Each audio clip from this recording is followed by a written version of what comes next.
आज हम पढ़ने जा रहे हैं पाठ 12। बात तो तब है जब आप बिक जाए। तो उसमें प्रसिद्ध कवि बाबा नागरजन से बातचीत के विषय में हम इस पाठ में पढ़ेंगे। इस पाठ का उद्देश्य क्या है बच्चों? देश तथा समाज का विश्लेषण, तार्किकता, सत्यता, निर्भीकता, कर्मठता, साहस, आशावादी दृष्टिकोण, आत्मविश्लेषण, जीवन को सोचने समझने का प्रयास करना। पाठ प्रवेश। हिंदी साहित्य के प्रतिष्ठित कवि बाबा नागरजन का यह साक्षात्कार जुलाई 1990 में लखनऊ में अपूर्व श्रीवास्तव ने लिया था और तब यह विशेष साक्षात्कार नव भारत टाइम्स में छपा भी था। इसको किसने लिया था? अपूर्व श्रीवास्तव जी ने लिया था और तब यह साक्षात्कार जो था नव भारत टाइम्स में छपा भी था। इंटरव्यू से साफ लगता है कि उनकी बातें आज भी उतनी ही सामने की हैं जितनी 25 वर्ष पूर्व थी। इस चर्चित साक्षात्कार को सन 1990 के राजनीतिक और सामाजिक संदर्भ में देखा जाना चाहिए। इस आवश्यकता अनुसार संपादित भी किया गया है। ठीक है, तो आइए उनके बारे में चर्चा करते हैं। प्रसिद्ध कवि बाबा नागरजन से बात। बाबा नागरजन को आप सिर्फ जन कवि कहकर बांध नहीं सकते। खुद बाबा को भी यह नापसंद है। बाबा अपने को जनता का कवि मानते तो हैं, पर सिर्फ इतना ही नहीं, 80 साल की उम्र में भी उनकी घुमक्कड़ प्रवृत्ति, 4 बाप, रेलवे स्टेशन पर गंगाराम पुलिस से लेकर इंदिरा नगर में कवि, लेखक और उनके प्रिय वीरेंद्र यादव के घर पहुंचने से पहले टेम्पो के हनीफ तक से गपियाना, बिहार में कहाँ क्या हो रहा है जानना, लालू यादव क्या क्या कर रहे हैं और क्या नहीं, पूरे यूरोप में क्या हो रहा है, आदि आदि। बाबा का कहना है घुमक्कड़पन ही तो मुझे आगे जीने की इच्छा देता है। यानी वो अपने घुमक्कड़पन के बारे में बताते हैं कि 80 साल की उम्र में भी मैं इतना घुमक्कड़ हूँ कि वो हर चीज़ की जानकारी रखते हैं कि कहाँ क्या चल रहा है, कौन क्या कर रहा है, क्या नहीं कर रहा है। तो वो कहना चाहते हैं कि ये जो घुमक्कड़पन है यही तो मुझे आगे जीने की प्रेरणा देता है, जिसकी वजह से मुझे आगे जीने की और इच्छा है। न जाने कितने लोगों से अभी मिलना है और कितनी जानकारी और प्राप्त करनी है अभी, और वो सोचते हैं कि अभी पता नहीं मुझे कितने लोगों से और मिलना है और पता नहीं कितनी जानकारियां प्राप्त करनी है। पता नहीं किस मजदूर से, किस क्षेत्र से और किस छात्र से क्या मिल जाए। तो वो यही सोचते हैं कि पता नहीं कब कहाँ किससे क्या मिल जाए। बाबा कहते हैं कि मेरे जैसे कवि के लिए घूमना फिरना जरूरी है। देश के दूरस्थ इलाकों में भ्रमण करके मुझे रचनात्मक ऊर्जा मिलती है। लगभग 1 दर्जन कविता संग्रह तथा वरुण के बेटे रतिनाथ की चाची, इमरतियाँ, जनमतियाँ का बाबा, कुंभीपाक आदि उपन्यासों के लेखक और साहित्यकार हुई तथा उत्तर प्रदेश हिंदी संस्थान के सर्वोच्च पुरस्कार भारत भारती से सम्मानित बाबा ऐसा नहीं कि विवादित न रहे हो। तो क्या है कि हर इंसान विवादित रहा है, तो इतनी सारे पुरस्कारों से सम्मानित होने के बाद भी वो विवादित रहे हैं।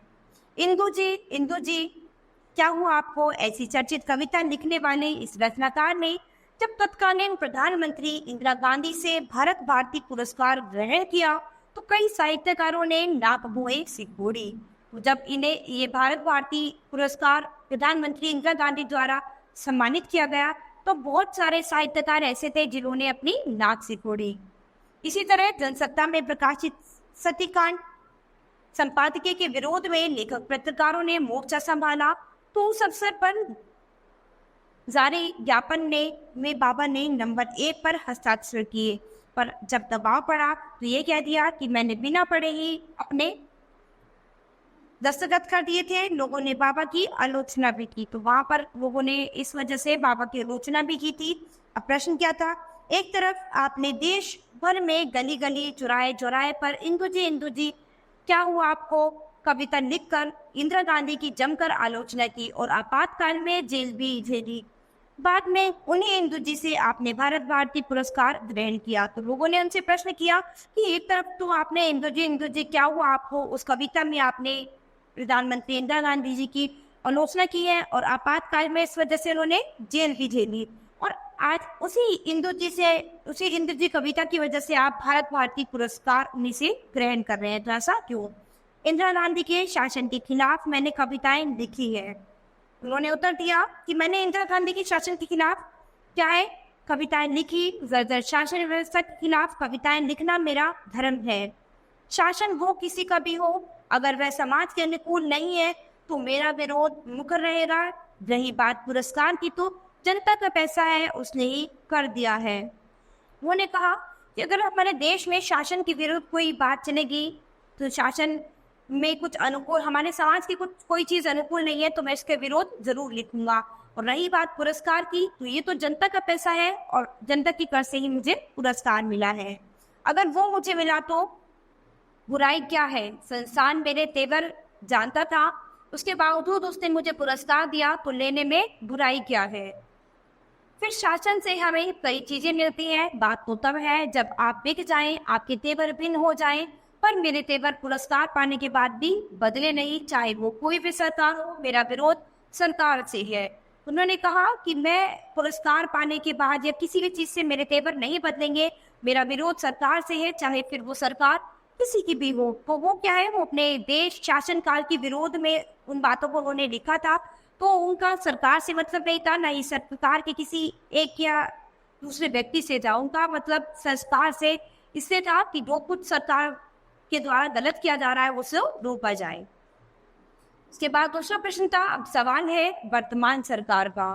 वीपी सिंह के प्रधानमंत्री का कार्यकाल, महंगाई आसमान छू रही है, सांप्रदायिक शक्तियां सिर उठा रही हैं, हिंदू मुसलमानों को मठाधीश लड़वा रहे हैं और कई मुद्दे ऐसे सामने हैं जिनको देखकर लगता है कि सरकार दबाव में काम कर रही है। यह सब इस लिहाज से भी महत्वपूर्ण है जब आपने बीपी सरकार के चुनाव प्रचार के दौरान उनके समर्थन में कविताएं पढ़ी, पर अब आपकी लेखनी उनके विरोध में नहीं चल रही है। तो उन्होंने कहा कि पहले तो आप इनके विरोध में सब चीजें चला रहे थे, लेकिन अब आपकी लेखनी इनके विरोध में क्यों नहीं चल रही है कि महंगाई इतनी आसमान छू रही है, सब कुछ हो रहा है, इतना सब कुछ बदलाव हो रहा है, तो अब आप क्या है ये सब क्यों नहीं कर रहे हैं? तो उन्होंने उत्तर दिया, बीपी सिंह के समर्थन में मैंने विचार किया, उस समय की जरूरत थी। मैं व्यंग्य लिखता हूँ और जो कविता के रूप में सामने आता है, पर क्या बीपी सरकार को पूरा समय दिया हमने काम करने का? उन्होंने कहा कि हमने बीपी सरकार को काम करने का पूरा समय ही नहीं दिया है। अभी तो सरकार को काम करते हुए 6 महीने हुए हैं, तो 6 महीने में सरकार कुछ भी नहीं कर सकती है। 6 महीने में तो एक बच्चा पैदल भी नहीं चल सकता। फिर सरकार तो पिछले 20-30 साल के संदर्भ में देखना चाहिए। तो वो कहना चाहते थे कि 6 महीने में एक बच्चा पैदल भी नहीं चल सकता है, तो हमें सरकार के काम को है कम से कम 20-30 साल के संदर्भ में देखना चाहिए। और अभी 6 महीने में हम उनके काम का ऐसे अंदाजा नहीं लगा सकते हैं। प्रश्न, लेकिन महंगाई का मसला, अब दूसरा प्रश्न था महंगाई का मसला, उसका क्या होगा? उन्होंने उत्तर दिया, हाँ यह एक मसला है जिससे सब परेशान है। मुझे लगता है कि अगर यही हालत रहे तो महंगाई को लेकर सरकार की पिटाई हो जाएगी। उन्होंने कहा कि अगर महंगाई इसी कदर ही बढ़ती चली गई तो एक दिन महंगाई को देखते हुए सरकार की पिटाई हो जाएगी। इस पिटाई का पहला चरण उपचुनावों से में हार से होगा। अगर ये चेत जाएंगे तो अच्छा होगा, नहीं तो रोएंगे। दरअसल इसकी वजह हमारे प्रतिनिधियों का अपना लालच भी है। वे ट्रांसफर पोस्टिंग में ज्यादा ध्यान रखते हैं, जनता से जुड़े काम पर कम। तो उन्होंने कहा कि इस काम पे क्या है, हमारे जो प्रतिनिधि है उनका सबका अपना लालच है, क्योंकि वे ट्रांसफर पोस्टिंग में ज्यादा ध्यान रखते हैं और जनता से जुड़ी चीजों में बहुत ही कम। जनता को महंगाई कम करने के लिए विधायकों सांसदों पर जोर डालना चाहिए। बिल्कुल उसी तरह से जिस तरह से महाभारत सीरियल के प्रसारण के दौरान बिजली न आने पर बिजली वाले जनता की मार से डरते थे। तो क्या था कि वो एक उदाहरण देते हैं कि जब महाभारत सीरियल का प्रसारण आता था उस समय बिजली चली जाती थी, तो बिजली ना आने पर तो लोग क्या थे, जनता, बिजली वाले लोग जो थे वो जनता की मार से डरते थे कि इस समय पर बिजली चली गई कहीं लोग हम पर आक्रमण न कर दे। तो उसी तरह से लोगों को विधायक और सांसदों पर जोर डालना चाहिए कि अगर इस तरह की महंगाई ज्यादा बढ़ाई जा गई तो क्या है, उनकी पिटाई होगी। उसी तरह जनता को भी अपना दबाव जनप्रतिनिधियों पर बनाना चाहिए कि अगर महंगाई पर रोक नहीं हो तो उन्हें मान पड़ेगी। तो ये करना बहुत ही जरूरी था। इसके बाद दूसरा प्रश्न आता है, सांप्रदायिक शक्तियों जो सिर उठा रही हैं उनका क्या इलाज है? उन्होंने उत्तर दिया, इनका इलाज आप हैं, हम हैं। तो इनका इलाज और कोई भी नहीं है, आप और हम ही हैं।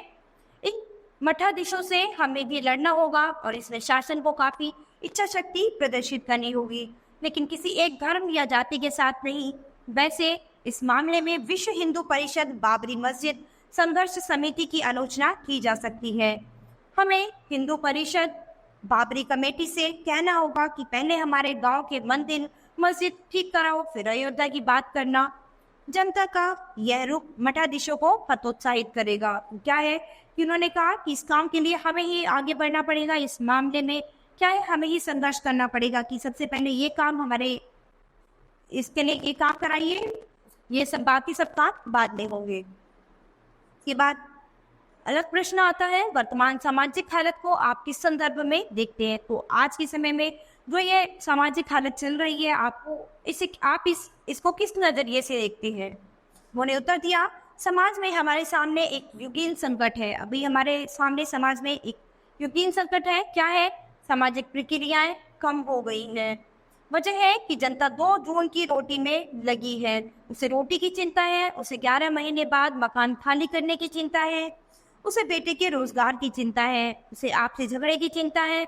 ये सब हमें धीरे धीरे और विरासत में पूर्व सरकार ने थाली में परोस कर दिए हैं। क्या है कि आज के समय में लोगों को क्या है, अपने ही चिंता है। किसी को रोटी की चिंता है, किसी को 11 महीने बाद मकान की चिंता है, खाली करने की चिंता है, किसी को बेटे के रोजगार की चिंता है, किसी को आपसी झगड़े की चिंता है। सब इधर उधर क्या है, अपने आपसी विरासत में लगे हुए हैं, जो कि पूर्व सरकार ने थाली में परोस कर हमें दिए हैं। उनकी खाई को और चौड़ा किया है। फिर इस समय समाज में हो रहा विचित्र उथल पुथल कोई समीकरण बनने नहीं दे रहा। चुनाव में मेल मिलाप के समीकरण कुछ जरूर दिखते हैं, पर तत्काल बाद बिखर जाते हैं। दूसरी ओर हमें दिखावा खाया जा रहा है। अब दूसरी ओर से हमें एक दिखावा भी खाया जा रहा है कि लोग दिखावे पे दुनिया मरे जा रही है। आज लोगों की प्राथमिकताएं बदल गई है। रोटी के बाद आदमी को लिपस्टिक और दारू चाहिए। तो पहले क्या था, लोगों को केवल रोटी चाहिए थी, अभी आज लोगों को रोटी के बाद लिपस्टिक और दारू भी चाहिए। दिखावे की वजह से ही आसानी से मिलने वाली चीजों को छोड़ा जा सकता है।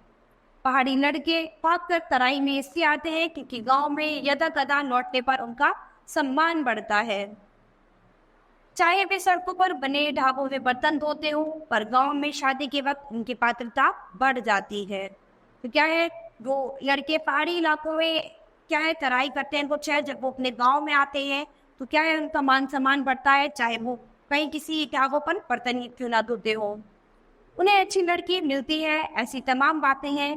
रुचियां विकृत हुई हैं, साहित्यिक गतिविधियां कम हुई और साहित्यिक इंसान कम हुआ है। अब अगला प्रश्न आता है, अब बाबा आपकी साहित्यिक बात, आपको प्रेरणा कहाँ से मिलती है कुछ लिखने की? अब वो बाबा की ही साहित्यिक बात के बारे में एक प्रश्न करते हैं कि आपको ऐसी प्रेरणा कहाँ से मिलती है कुछ भी लिखने की, कि आप इतना सब कुछ ऐसे कैसे लिखते हैं, इतना सब कुछ लिखने की आपको कहाँ से प्रेरणा मिली है? फिर उन्होंने उत्तर दिया, मेरी घुमक्कड़ प्रवृत्ति ही इस मामले में मेरी सहायक है। उन्होंने बताया कि मेरी जो घुमक्कड़ प्रवृत्ति है, जो घूमने का जो शौक है, कहीं जाना, कहीं किसी से कुछ जानना, कहीं किसी से कुछ जानना, तो यही मेरी इस मामले में सहायता करती है।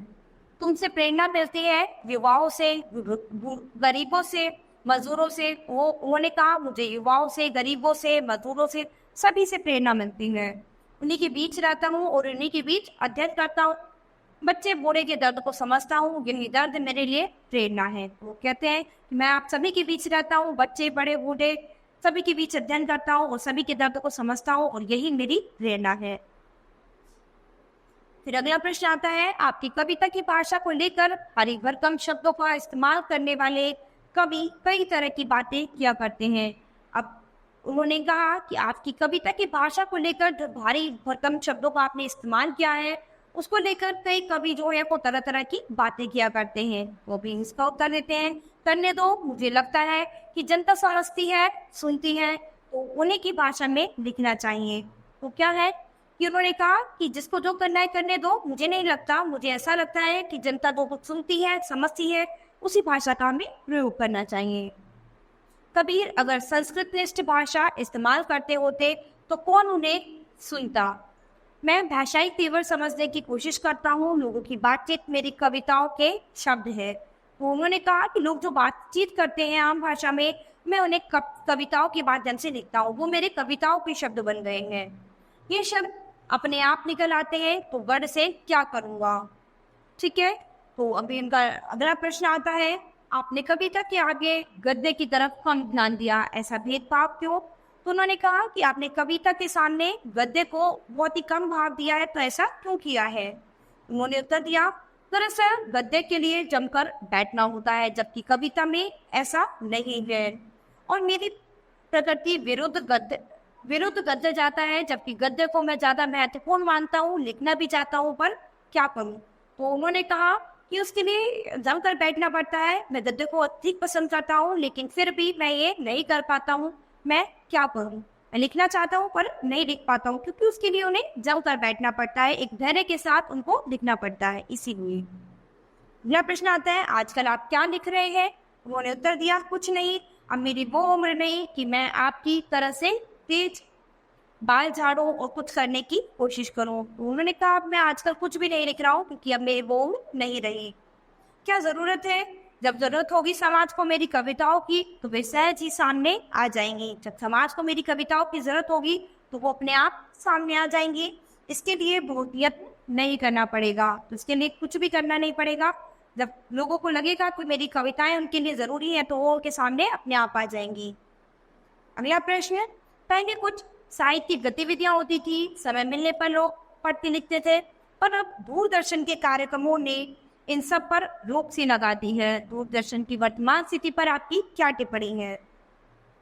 तो उनका अगला प्रश्न क्या था कि पहले लोग साहित्यिक गतिविधियों की तरफ ध्यान देते थे, लेकिन आजकल लोग उन्हें पढ़ना नहीं चाहते, क्योंकि दूरदर्शन के ऐसे इतने कार्यक्रम आ गए हैं, तो उन्होंने इन साहित्यिक गतिविधियों पर रोक लगा दी है। लोग दूरदर्शन की वर्तमान स्थिति को देखते हुए आप इस पर क्या कहना चाहेंगे? तो उन्होंने उत्तर दिया, दरअसल दूरदर्शन अब बुद्धि हत्या का केंद्र हो गया है। तो उन्होंने दूरदर्शन को लोगों की बुद्धि की हत्या का केंद्र बताया है, कि लोगों की बुद्धि इससे एकदम खत्म हो जाएगी। शायद इसलिए जहाँ कहीं मैं जाता हूँ तो पूछ लेता हूँ कि आपके घर में टीवी कितना चलता है, और जहाँ आप ठहराएंगे वहाँ तो वो नहीं होगा। इसीलिए वो कहते हैं कि मैं जहाँ कहीं भी जाता हूँ तो ये पूछ लेता हूँ कि आपके घर में कितना टीवी चलता है, आप कितनी देर तक देखते हैं, और जहाँ मैं ठहरूंगा वहाँ तो ऐसा नहीं होगा ना। तो इसीलिए उन्होंने बताया है कि आज के टाइम में लोग टीवी पर इतना ध्यान दे रहे हैं, तो पुरानी कविताएं, निबंध, कहानियां, इनके बारे में लोग रुचि नहीं रहे, लोगों को पढ़ने लिखने का शौक ही खत्म हो गया है। तो इसी के बारे में उन्होंने इसमें बताया है। अगला सवाल, बाबा कहीं तो आशा की किरण आपको दिखती होगी। तो अब अगला सवाल उनसे पूछते हैं कि बाबा कहीं से तो आपको कोई आशा की किरण दिखाई देती होगी। उन्होंने उत्तर दिया, हाँ, आने वाले दिनों में लगता है युवा कुछ करेंगे। उन्होंने कहा कि हाँ, मुझे ऐसा लगता है कि शायद युवा लोग आने वाले समय में कुछ करेंगे। वे तकनीक की ओर बढ़ रही है, उन्हें राजनीति से भी तृष्णा हो रही है। आज बनिया का लड़का भी नया तकनीकी धंधा करना चाहता है। तो क्या है कि आने वाले समय में लोग नई नई तकनीकी ढूंढेंगे, नए नए काम के तरीके ढूंढेंगे। तो आज बनिया का लड़का भी जो है वो नई ढंग से, नई तकनीकी से धंधा करना चाहता है। इससे स्वरोजगार पनपेगा, बेरोजगारी खत्म होगी। यह एक शुभ लक्षण है, बस और कुछ नहीं।